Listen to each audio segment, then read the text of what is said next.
As you know, the Commonwealth finance ministers have been holding these meetings in the margins of the World Bank meeting for the last 50 years. And the real issue for us is how do we concentrate now on meeting the primary problem which is facing all of us in relation to climate change. So today our meeting focused on enhancing the national capacity to reduce disaster risk. And it couldn't be more relevant. We are here in Bali, as most of you know, at 4 o'clock this morning. We suffered, I think it was on 6 on the Richter scale, earthquake, but that on top of the terrible tsunami, and we all expressed real solidarity and sympathy for the people of Indonesia at this terrible time. But it also highlighted how incredibly important.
Ladies and gentlemen, His Excellency might deliver his speech in Bahasa Indonesia. Please obtain your headsets for simultaneous translation.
Hadirin kami mohon untuk berdiri. Ladies and gentlemen, please rise. Presiden Republik Indonesia tiba di tempat acara. His Excellency, the President of the Republic of Indonesia, has arrived at Mangupura Hall.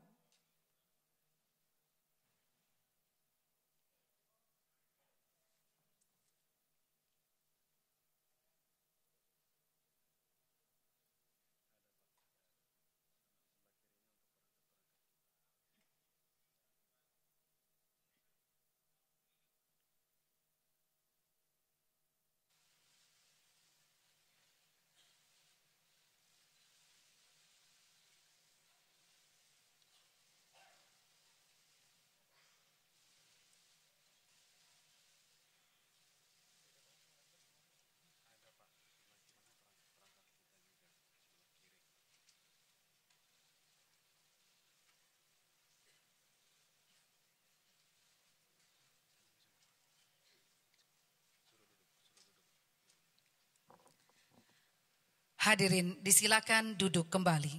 Ladies and gentlemen, please be seated. Selamat datang di Mangupura Hall pada acara Bali Fintech Agenda. Welcome to the Mangupura Hall, to the Bali Fintech Agenda. This is a joint event between IMF, the World Bank Group, and the Government of Indonesia. Mengawali acara, kata pengantar Gubernur Bank Indonesia. May I kindly invite the Governor of Bank Indonesia, His Excellency Mr. Peri Warjio, to introduce His Excellency, the President of the Republic of Indonesia.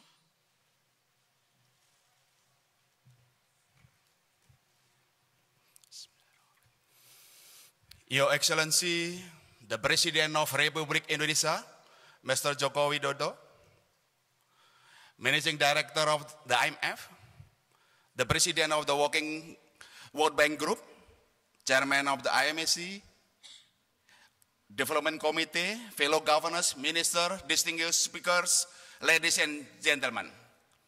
A very good afternoon to all of you. It is an honor for me to welcome you to this joint IMF World Bank Prestigious Seminar on the Bali Fintech Agenda. And today we will discussing the 12 key elements of fintech development that policymakers and international community may consider. I am evenly great honor to introduce our first speaker, our President of Republik Indonesia, Mr. Joko Widodo.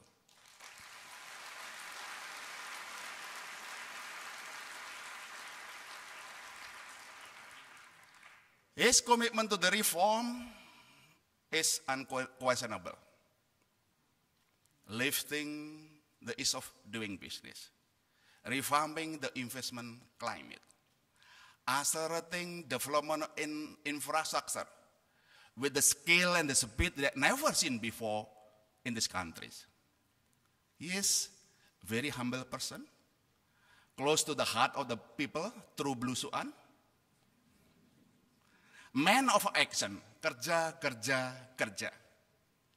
But his vision on the digital economy and finance is far-reaching. How can Indonesia and the whole world can embrace digital economy and finance to develop the economy, to strengthen financial inclusion, to lift up SME development for the benefit of welfare of the people. So, without further ado, we kindly invite the President Republic of Indonesia, Mr. Joko Widodo, to deliver his opening remark. Your Excellency, Mr. President, please.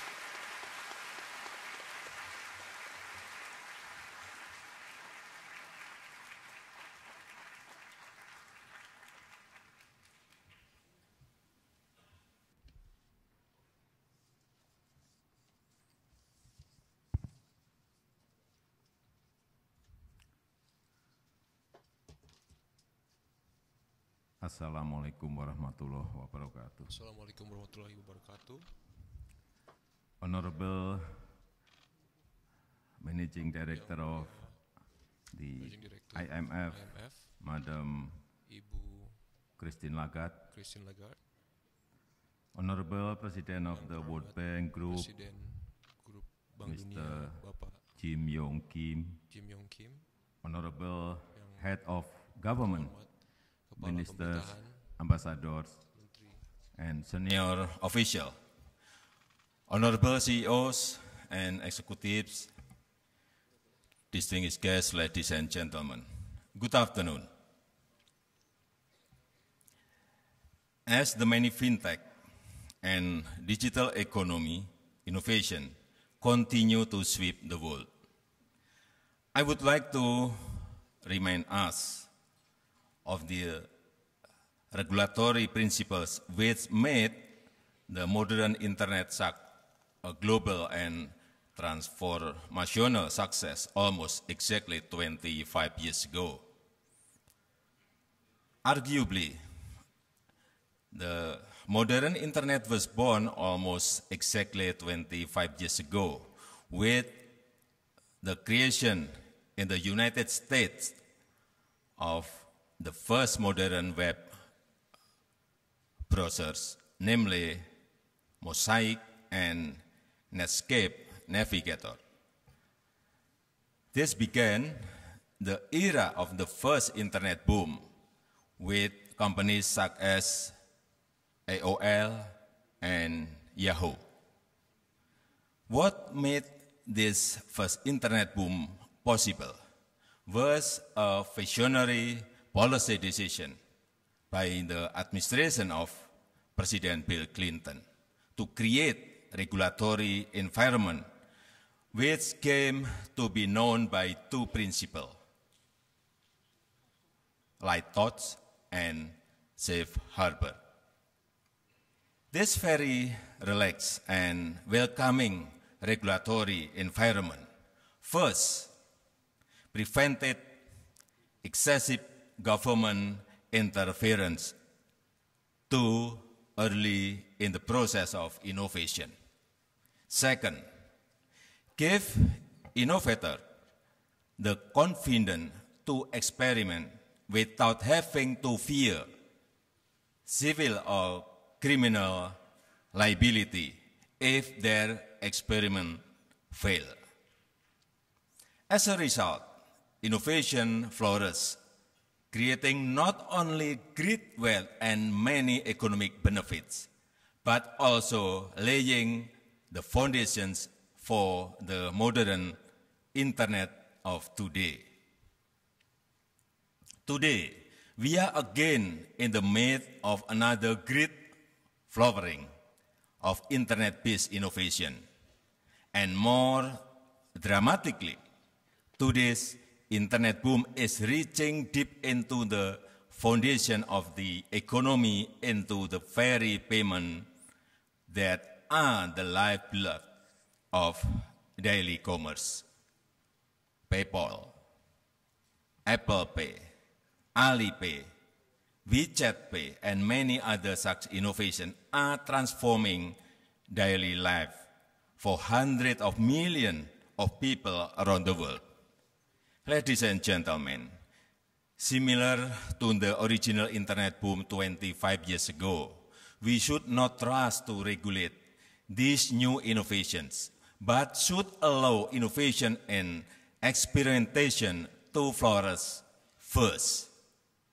That means we should once again approach this big wave of innovation with light touch regulation.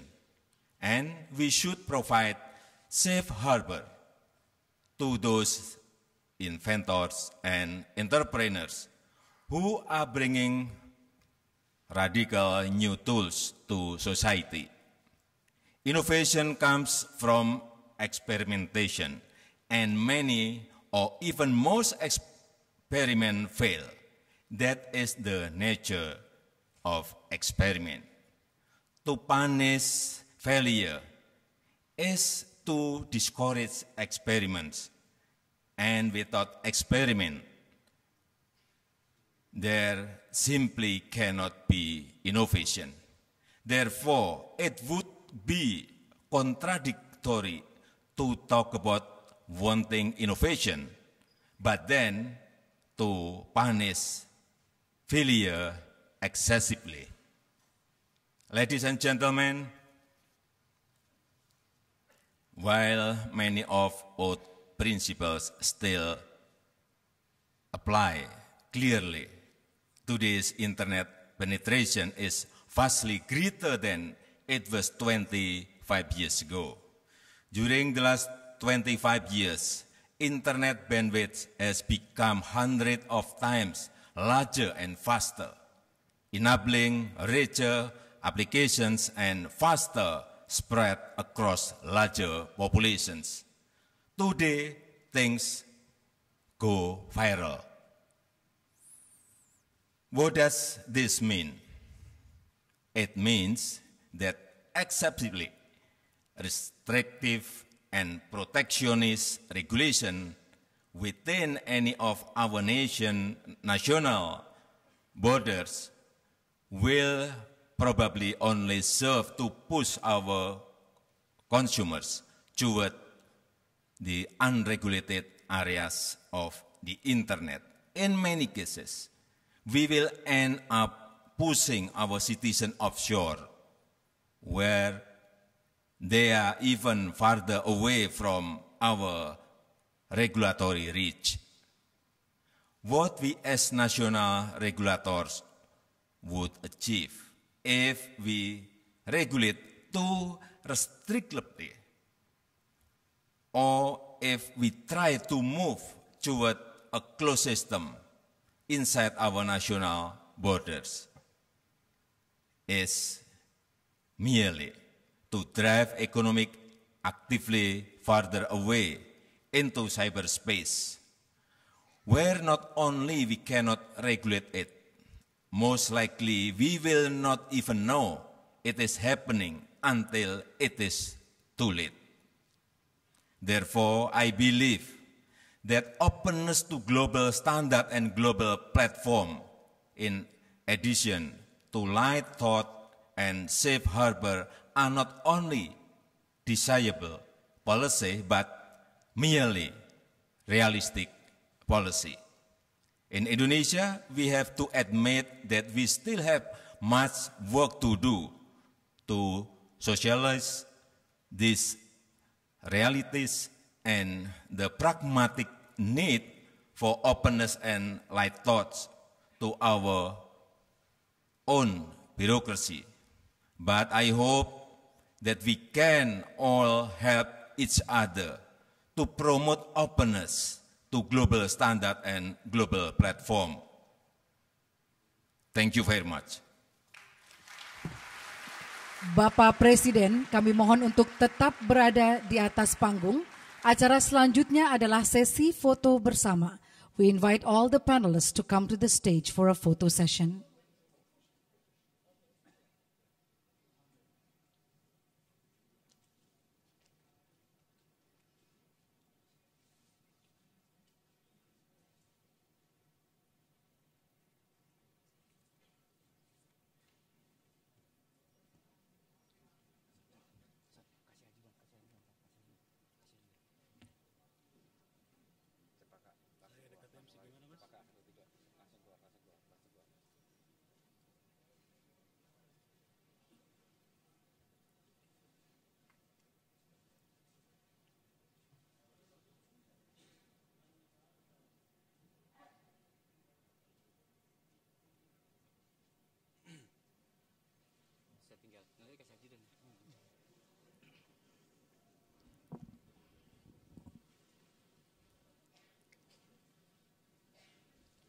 Please kindly smile.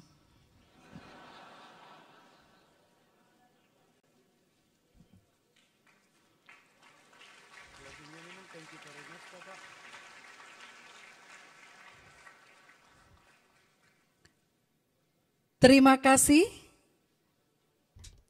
Thank you. Thank you very much. Secara khusus kami ucapkan terima kasih kepada Presiden Republik Indonesia. Hadirin kami mohon untuk berdiri. Ladies and gentlemen, please rise. Presiden Republik Indonesia berkenan meninggalkan tempat acara. His Excellency the President of the Republic of Indonesia will now leave the Mangupura Hall.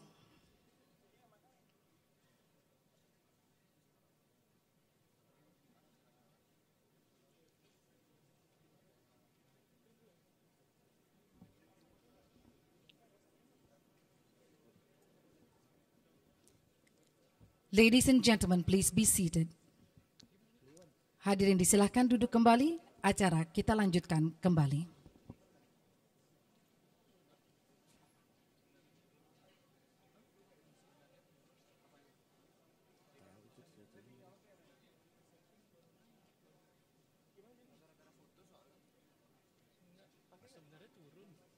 Masukin podium dulu.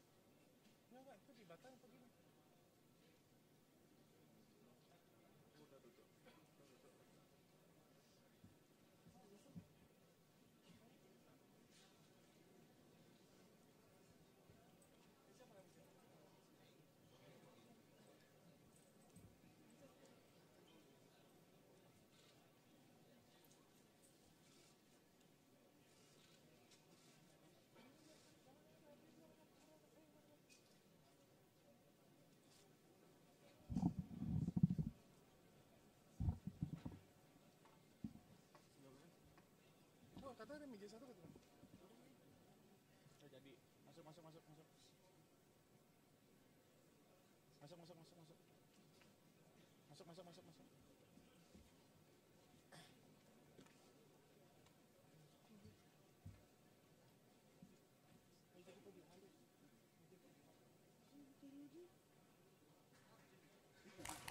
It's a pen.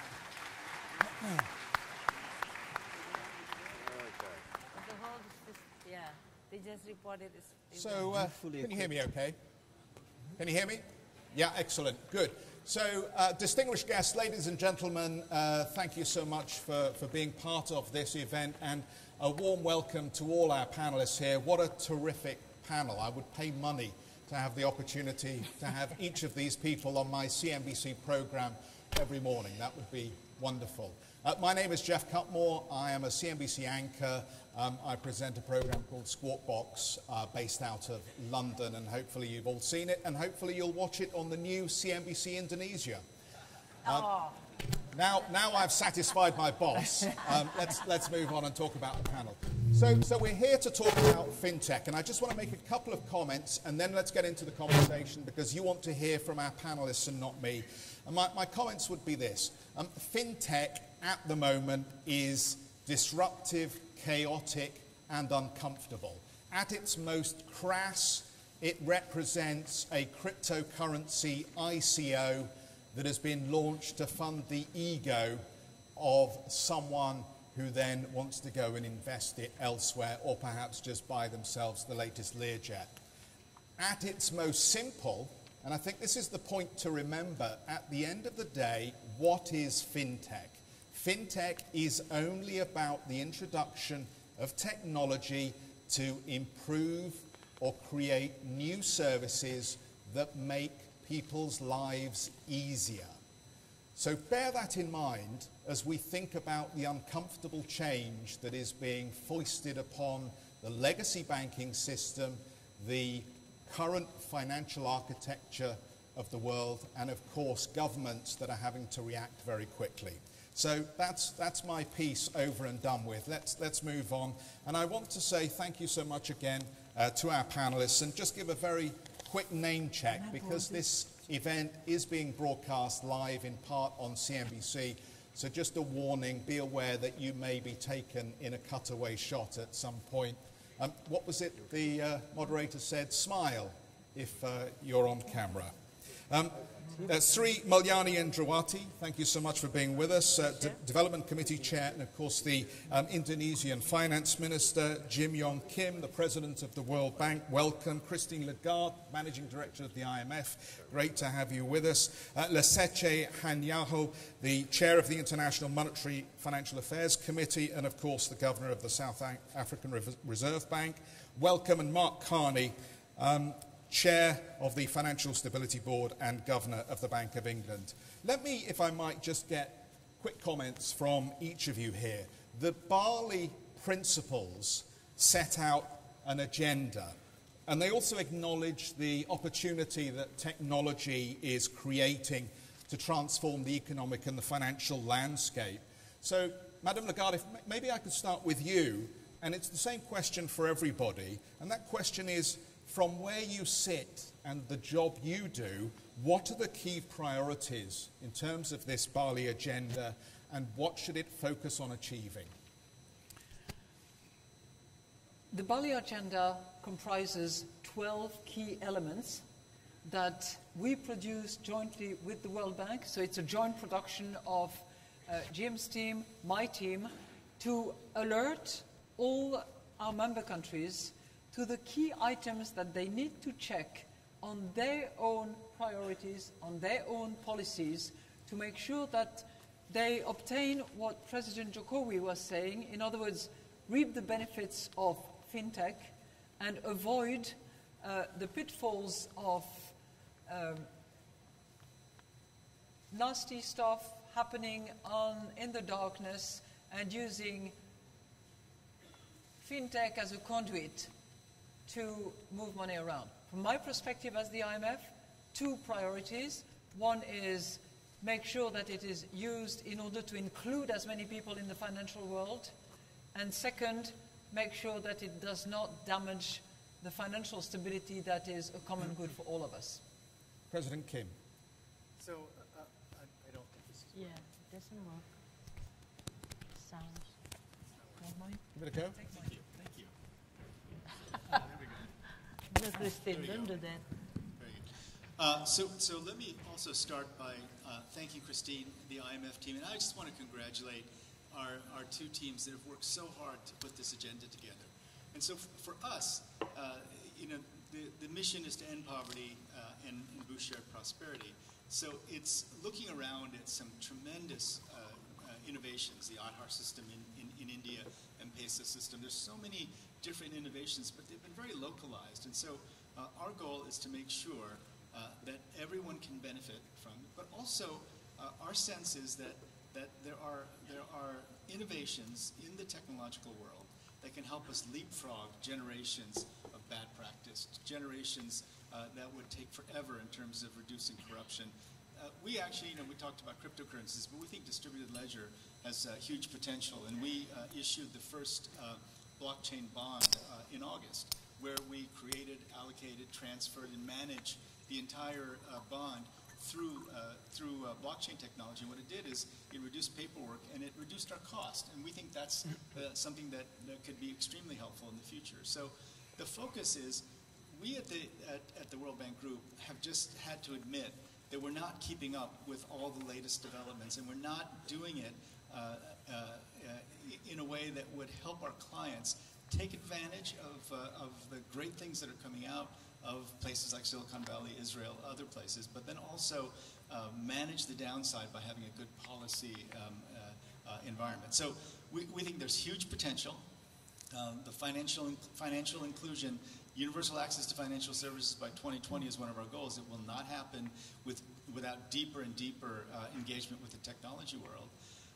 But I think also what I've learned, and out of the last 4 weeks, I've spent a good part of 2 of them in Silicon Valley meeting with companies, and I'm just telling you that things are happening so quickly. Tom Friedman wrote this great book about the technology industry. He said it was the first book that every 3 months he had to revise it completely, because in 3 months the premises of what he was writing about could have changed completely.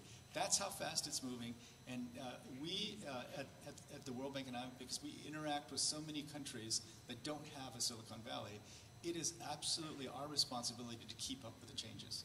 Thank you. Minister Indrawati. Yeah. I think this is the response of the IMF and World Bank when we discuss about many countries really facing now what should we do. President Jokowi mentioned about two very important principles, light touch and safe harbor. But how we are going to be able to embrace, enable, reinforce and fostering this new technology, especially on the financial sector, while at the same time we are going to make sure that this change is not going to create a severely disruptive that is damaging the social as well as the economic stability. It's always this kind of constant tension. So for us, IMF and World Bank coming with this Bali principle is going to help many countries to have at least an idea about what is the policy framework that we as a country will be able to prepare and be more optimistic, seeing a technological change not as a threat but as an opportunity to move forward. But we also make sure that this light touch that the President Jokowi mentioned is going to make sure also safeguarding or protecting the consumer, and at the same time is not going to jeopardize the stability. This is really a very important time for many countries in the world. Indonesia at this moment, we are receiving potential investors coming to Indonesia, whether they are in the form of Google, Amazon, or any other Alibaba, and the blur between the financial institution and system with the payment system, with the technology which is service-based, is becoming very, very unclear. So this is going to create quite a lot. Is this still in the real sector activity, or this has become a financial sector, and what kind of regulation that we really need to provide? Not to mention what kind of taxation and data protection that we have to actually formulate in order for us to be able to, on the one hand, creating a light touch, just like President Jokowi mentioned, but on the other hand, we are going to be able to make sure that this is going to be good and have a positive impact to the economy. And this is going to be one of what I'd like to see institutions like IMF, World Bank, other institutions, other players, collaborate with private sector to be able to actually guide in this very fast-moving environment. Thank you. Governor Hanyaho.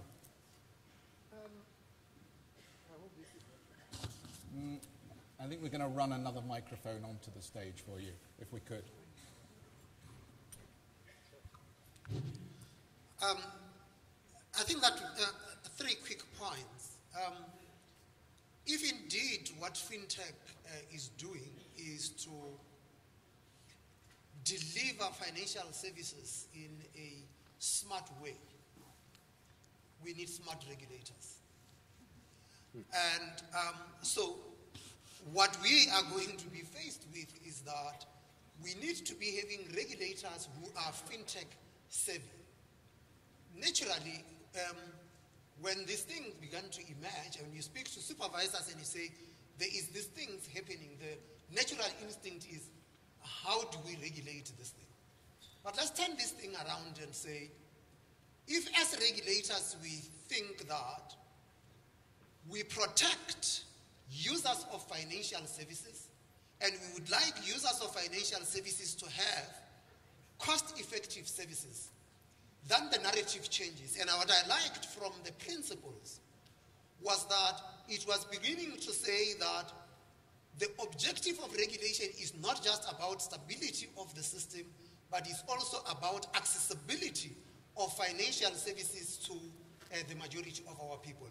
So you bring then the issue of financial inclusion here, and I'll just round off this thing and split it into two.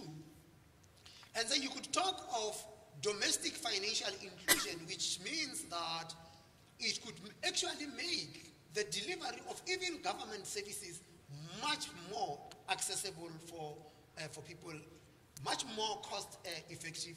And in a way, to deliver some of these things, some of the technologies, you do not necessarily need a smartphone. The phones that people are having, there are lots of services that you could actually roll out to people. So for me, that is the first thing. The second, and the last one, has to do with the costs that people face in remitting money across borders.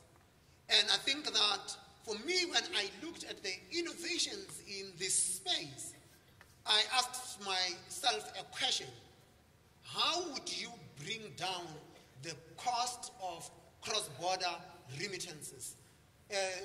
Mostly, I think that it's the World Bank studies that showed the importance of remittances from the developed world to the developing countries, and the cost that people are actually experiencing in delivering these things. And what I'm drawing from these principles is that they are striking a necessary balance between protecting the financial system against abuse, and at the same time focusing on you could actually bring more people into the financial sector. Thank you. Governor Kami. Okay, it's working. Let me make 3 points, but first I would just want to commend the World Bank and the IMF for this initiative and the President for his sponsorship of it. I think what we're all saying, and picking up where Governor Kanyahu started, is we're all looking to embrace the promise of fintech. And we have to go very quickly to what it actually means for people and businesses. So it's financial inclusion globally, it's financial inclusion in all our societies, it's access to more services, keener pricing, more competition, but it's also financial inclusion for micro, small, and medium-sized enterprises, the same quality of access to finance and service as large multinational corporations, something we don't have in any of our economies today.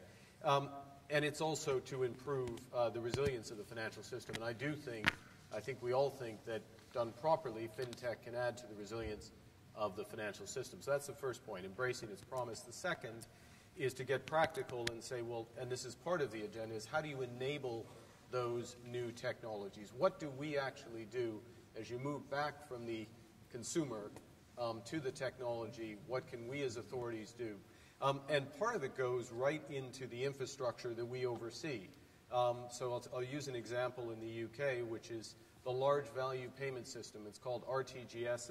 The central bankers in the room all oversee similar ones. What we're doing is we're reforming that so that it is a plug-and-play system, that the innovators that the President spoke of, they can figure out different ways to plug into that system, bypass the banks, have direct access, and then provide more cost-effective services. Now, one of the big opportunities there is exactly what Leseche, Governor Kanyahu just said, which is around cross-border payments. They are currently 10 times the cost, at least, of domestic payments. Unacceptable. We're working with the Bank of Canada and the MOS, both governors are here, of looking at other ways of lowering those through DLT and other technologies. But just by changing the access to your core system, you can start to make progress here.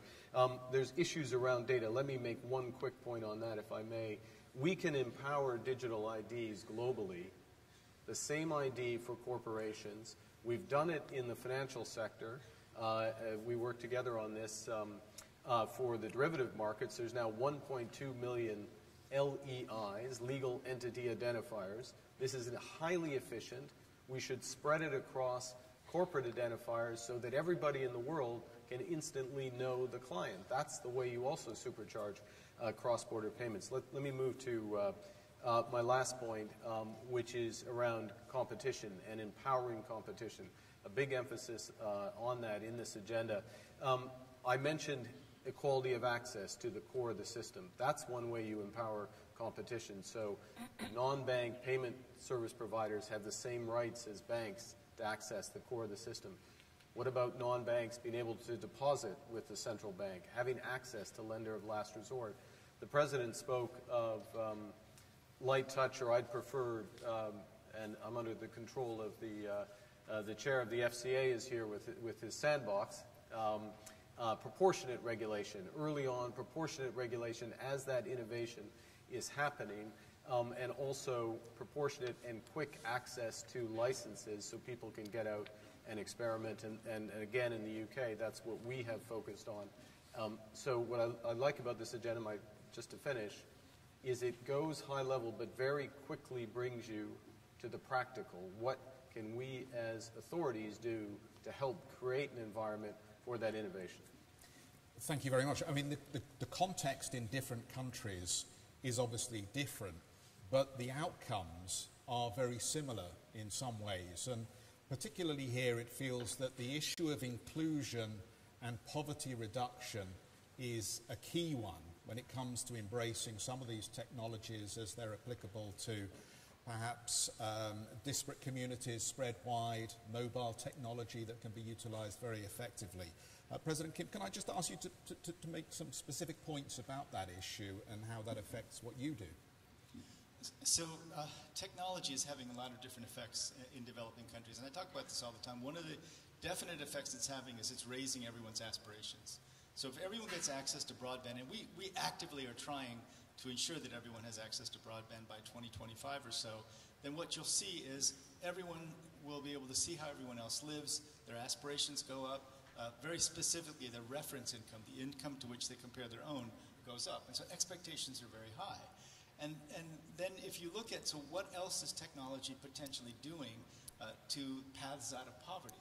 And you know, the story I tell all the time is in Bangladesh, the number of new jobs in the garment industry has dropped precipitously in the last 5 to 10 years.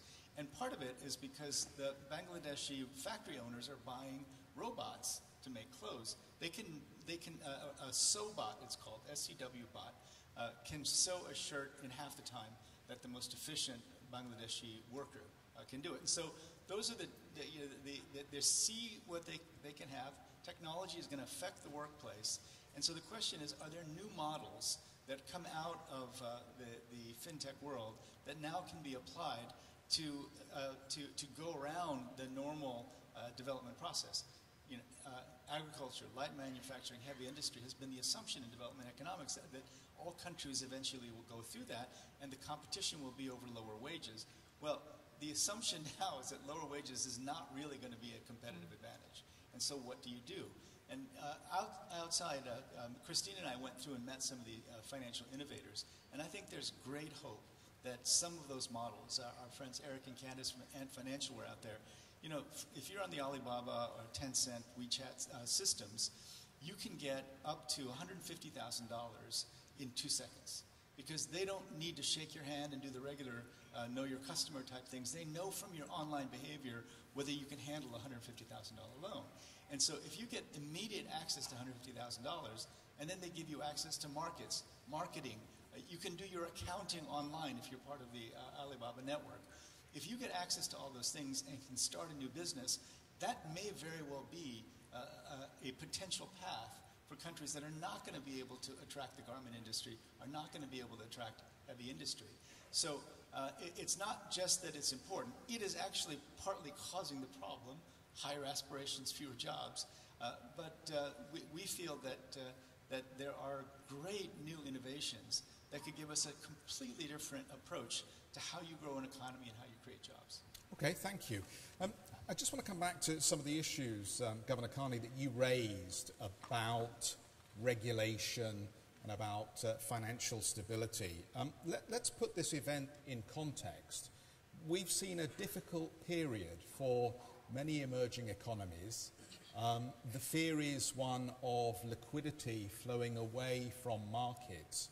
In a way, the challenge that fintech brings is it takes liquidity away from the existing legacy banking system, a banking system that's been built over decades and has robust structures and has been tested by many financial crises. Is it a good idea to allow cherry picking by fintech businesses of profitable segments of banks, and then that liquidity to melt away from institutions that need to remain robust when conditions are tough? Isn't it a good idea, therefore, to slow the pace of innovation and hold back some of those businesses that may be running too quickly? I could rephrase your question and say, is it a good idea to protect the banks from serving their customers better? That's what we're talking about. We're talking about innovators serving customers better. Look, I'll go back to the UK. 1/2 of small, medium-sized enterprises in the UK, 1/2, only rely on internal finance and only intend to rely on internal finance in part because of the hassle and cost of accessing the banking system.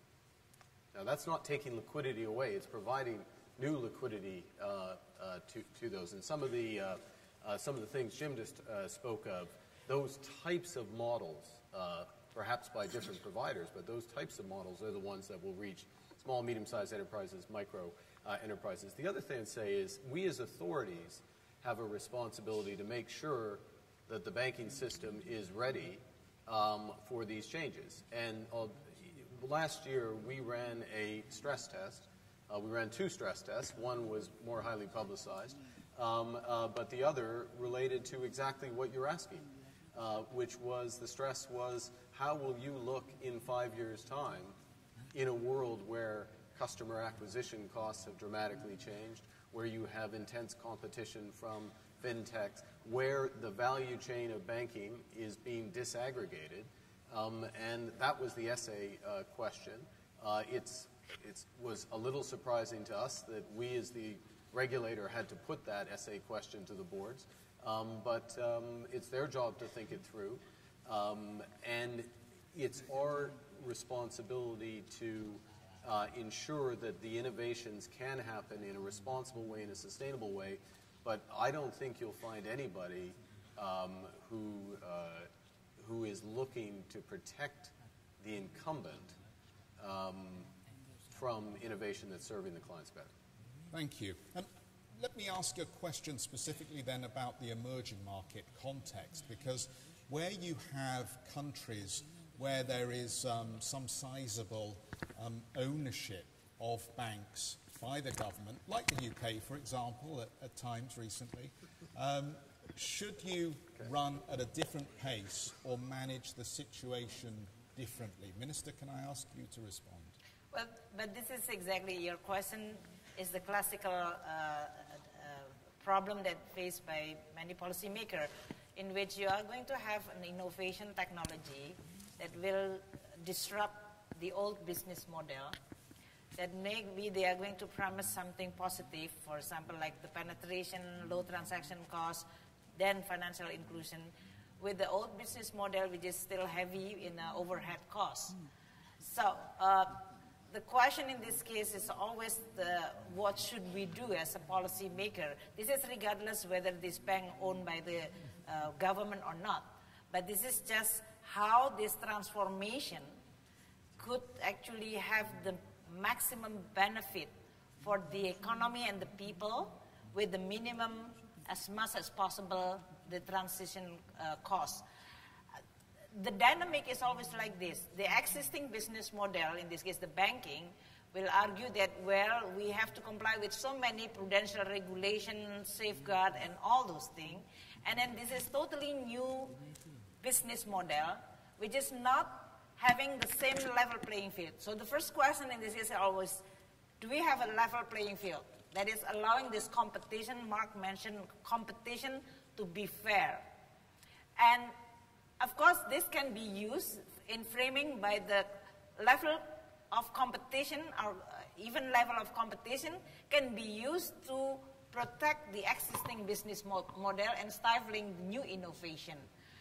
So for government in this case, I think if you hear from President, you ask me as a DC chair or as a finance minister of Indonesia. If you ask me as the second role, President Jokowi has already mentioned that he really want to embrace, he want to really like reinforce these chains. He even want to use this technological change to pressure the existing business, even though this is state-owned, to be more open and competitive, because he doesn't believe that protection and close policy is going to good to serve not only the people of Indonesia, but also our own business in this case. This is just creating a totally excessive fat or rent-seeking even in this case. So for Indonesia, we have the leadership like President Jokowi is actually very, very clear in terms of direction. So leadership is important, and that is the direction that we have. Now, the next question is, what kind of transformation?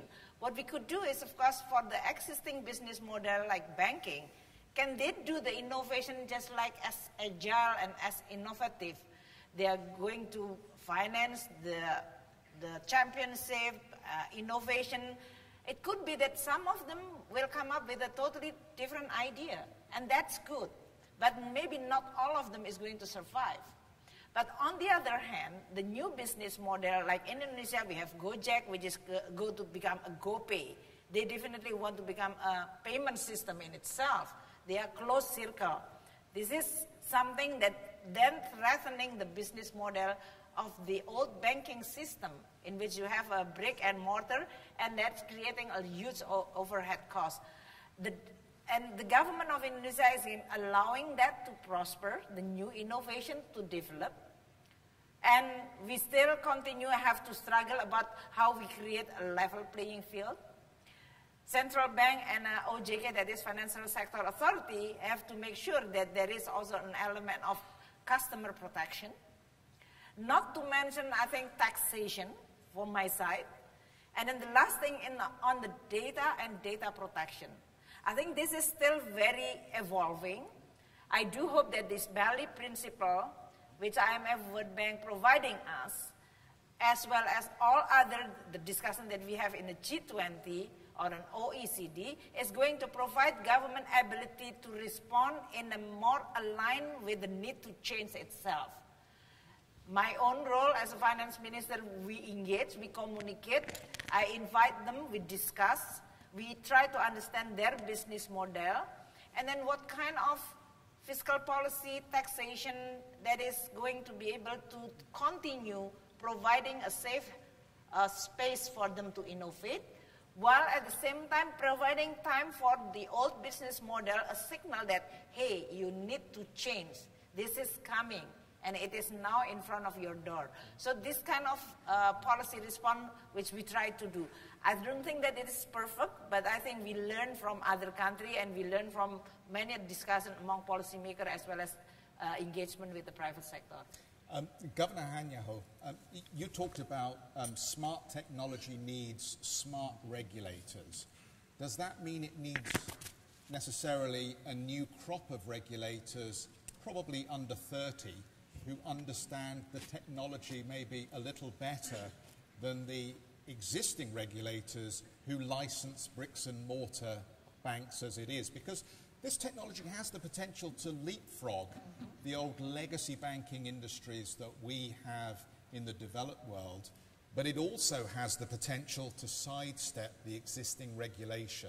And tax is one area that is particularly tricky at the moment with technology companies. So how do you address that? Three things. I want to start where Mark ended about these new tech regulators might be draining liquidity from the existing system, and I agree with what he had said. But the fact that the companies are attracted into that space must be telling you that the profit margins are good, because then otherwise these companies wouldn't have been attracted there. So we might be having a competition issue here. So they must come in. Yes, we need smart regulators. I had found myself having to recruit into the regulatory space IT professionals, and traditionally, where do we recruit regulators? Amongst lawyers and accountants.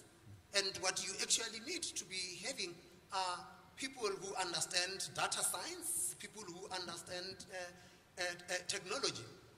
Recently, we licensed 2 banks in South Africa. None of those banks are going to open a single branch in the country. All their platforms are based on mobile technology. One of the banks actually calls itself Bank Zero, and the idea is that they will have 0 branches and they are going to have 0 fees. There are lots of other things hidden in there, but the truth of the matter is that they will make services, financial services available. And our political leaders, they always mean well. They would like to see branches of banks everywhere, in the villages, in the shopping centers, and so forth. That is not the future of banking. So the banks that we have recently licensed, none of them are opening branches. They are all based on smart technology. That means that central banks in the regulatory space, you need to be bringing people who would be able to oversee the cyber resilience of the banking system. So it is a completely different space. Does it mean that the existing regulators are useless? Definitely not. There is still a big chunk of the banking system to regulate. Do we have to recruit younger regulators? Of course, that is how the systems continue to renew themselves, by constantly bringing in young people. You have got to keep them busy, because they get bored very quickly, and if you don't keep them busy, they leave the regulatory system. But can I jump to that? Very because briefly. like a finance minister in Indonesia, 60% more of my staff is now millennial. So if you talk about all the regulators now, they are actually at the same age with the one which is outside there. So it's really how we are going to make sure that this young generation policymaker is not going to be like formed or shaped in a way that it's an old model, but they are becoming more engaged with the community or the same generation that they have to serve. So we've heard a lot about the benefits, we've heard a little bit about the challenges, and we've heard about the opportunity, I think, from President Kim here. I think, Madam Lagarde, my question would be, is there a general principle, or indeed 12 principles, that help us strike the right balance then between the benefits of this innovation and clearly some of the risks? Yes, and that's really the whole point of this Bali agenda, which we were working on, which President Jokowi encouraged us to accelerate and to launch now. You know, the beauty of it is that it tries to secure the benefits arising out of the system and to guard against the risks that are out there. I'm a little bit concerned when I hear President Jokowi talk about the light touch, because it reminds me of the soft touch regulations that we had just before the financial crisis in 2008. So to that, I would certainly prefer that we use the Bali agenda as the source coming out of Indonesia for this proportionate regulation that Mark was talking about. Because what we have here is, you know, disruption that is caused by a lot of innovators out there, and it doesn't belong to the advanced economies, it doesn't belong to a category of people. When you go and visit Indonesia, you meet lots of disruptors who actually master a lot of fintech principles that they deploy, where they manage to get lenders and borrowers together, where they use distributed ledger technology to accelerate payments. So it happens in many other countries as well, including in the sub-Saharan African countries. So that disruption caused by those multiple innovators all around, which are disturbing the rent seekers. I think Sri Mulyani is she's completely right. And the banks who feel disrupted are now looking at DLT massively. I think if you talk to any consultants in DLT, they'll say that their big clients at the moment are the banks. So they know what's coming, they see it, and hopefully we will manage to get some good productivity out of that process, because we need that productivity badly. Additional point that I would like to make, actually 2 points. One is, I think in the Bali agenda, we point very directly to the risk of what I would call, as a former lawyer, forum shopping. In other words, if there is no international cooperation, if there is no adherence to those Bali agenda key elements, then there is a risk that somewhere, somehow, the regulatory environment will be conducive to an abuse of the system, and will be the leak through which unwanted, unnecessary business is being conducted. So, you know, my critical point here is, it is not prescriptive, it is not either light or heavy, but it's a very strong agenda for all countries to actually look at each principle and ask themselves, am I addressing this issue? Am I protecting consumers? Am I guarding against the instability risk? And am I restricting innovation, which should not be the case? Last point, to my friend the governor's issue. They should be young, they should be innovative, but they should be both in the reg-fin environment, but also in the sub-fin environment. Supervisors and regulators must be equipped to appreciate whether a marketplace is in fact a marketplace, or whether it's actually taking deposit and eventually stepping into the banking system. Because if we cannot guarantee that, then we're going to face problems that we faced in the past whenever we had soft touch to the extreme. And let me just bring this very much up to date with the messages we've heard this week from the IMF and the World Bank about the risks of a trade war between the United States and China. The new risk, it seems to me, is that technology becomes a casualty or the next frontier in that battle, and that we end up with two internets and competing payment systems and competing P2P tech advances and so on. How worried would you be about that development if that is indeed the direction we go in? I think if that was to happen, and if it was not just two, I think it would be three that we're talking about, because the data aspect comes into play, and you could end up with a sort of US-dominated, Europe-dominated, China-dominated different regions. But that would certainly hamper the productivity and the benefit that can be unleashed from an international system that is protected against instability risks. Governor Carney, you want to come in? Let me just make a point to link to the core agenda of the fund and the bank at these and other meetings, and the FinTech agenda, which in the end it's about inclusive growth, making globalization work for all. And one of the great opportunities of FinTech is that we can make tremendous advances on an age-old problem, which is knowing your client. It's an issue for anti-money laundering, counterterrorism financing, but it's also just an issue of the frictions of operating in the financial system, wherever you operate, whether it's here in Bali or in Birmingham or beyond. And through linking data sets, having clear identifiers, you can know your client everywhere. And last point, in a world that is a global economy that's redistributing itself, it's much more peer-to-peer, it's much more distributed, it's global supply chains. This is the promise of inclusive globalization. FinTech can help make that work. And so we, on the technocratic side, if I can, apologies to the Minister, you cross over the two, but you've been a technocrat, and you will be again, I hope. But we on the technocratic side, we have you still are, we have the ability to build that framework that supports truly inclusive globalization. Now, what happens with the trading system happens with the trading system, but this agenda can make it happen. But the beauty is that you have low barrier to entry, hence it can happen anywhere, and you have the ability to scale, which can actually turn a system into something that works, is profitable, and can disrupt. And just to wrap up, if I could just throw in a slightly off-topic question, but I think it is relevant. One of the important issues is clearly that we have trust and integrity in our regulators and our policymakers.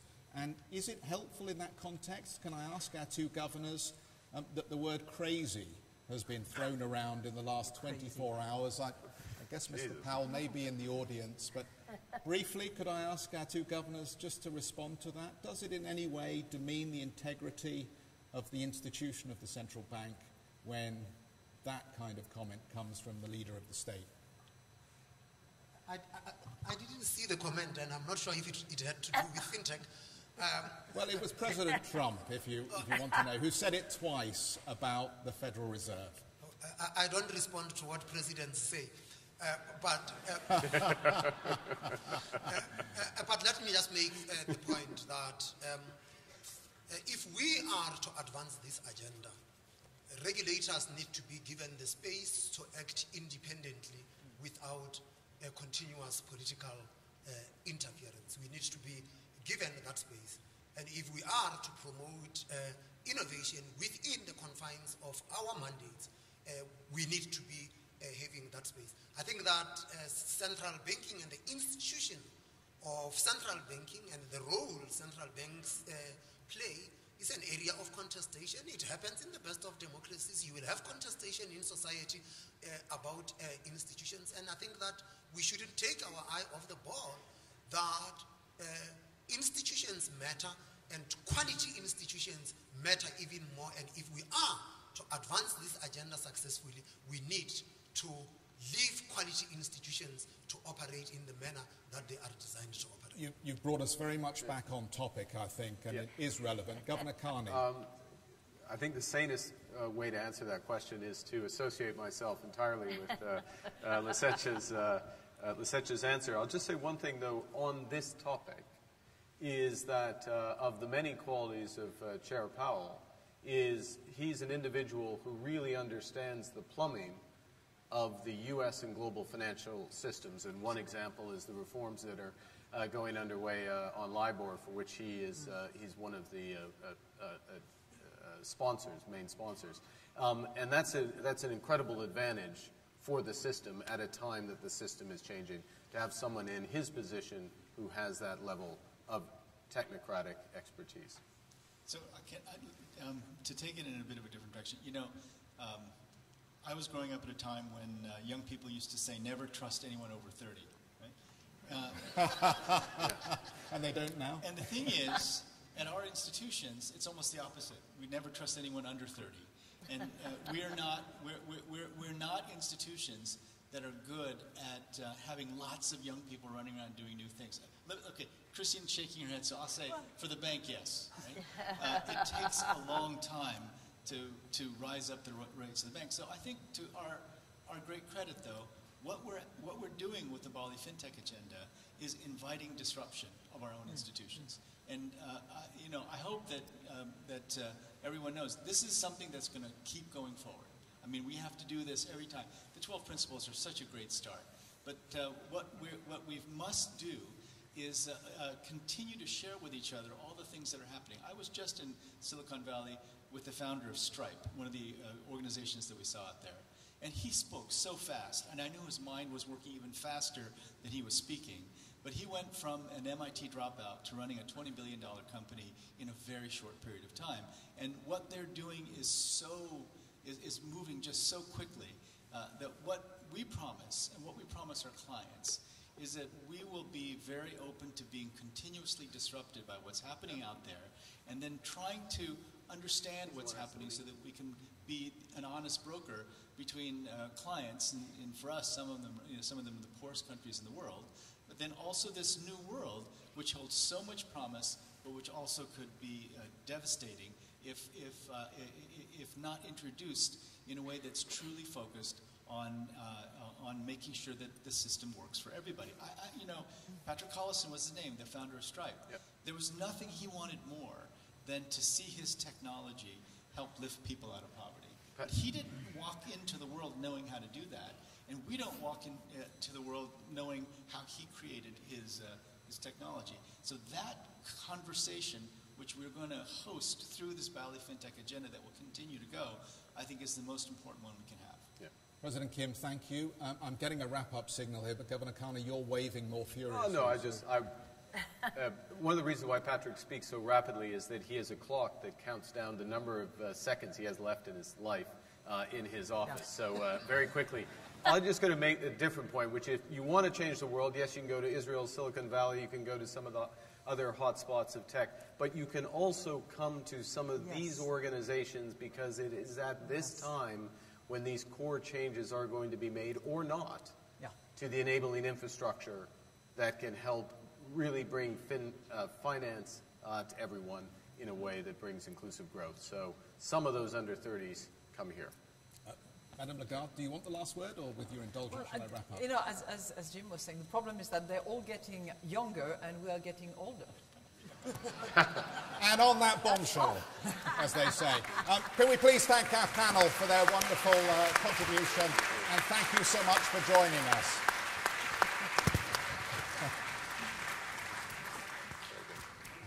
Good. Okay. I think we're going to take a quick